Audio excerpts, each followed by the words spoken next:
Ketersediaan stok BBM yang dimiliki Pertamina selama bulan Ramadan dan Idul Fitri disampaikan Sales Branch Manager Maluku II, Syifa M. Putra dalam rapat gabungan Komisi 2 dan 3 DPRD Maluku kemarin. Menurutnya stok Pertalite, Pertamax, biosolar dan minyak tanah ketahanannya bisa mencapai 3 bulan ke depan. Masyarakat Maluku diminta tidak khawatir karena Pertamina menjamin ketersediaan BBM selama Ramadan dan Idul Fitri. Terkait kondisi stok di wilayah Maluku, kami sampaikan secara overall aman dan penyaluran juga lancar.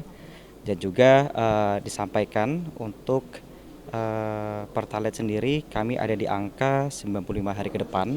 Dan juga untuk kondisi produk Pertamax kita ada di angka 108 hari ke depan.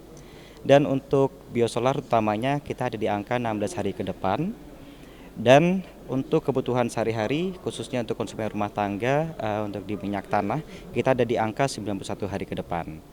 Pertamina setiap hari menjaga ketersediaan dan keamanan stok yang ada di wilayah Maluku melalui Interstik Terminal Wayame. Bruda Raiman dan Hamja Tomia melaporkan.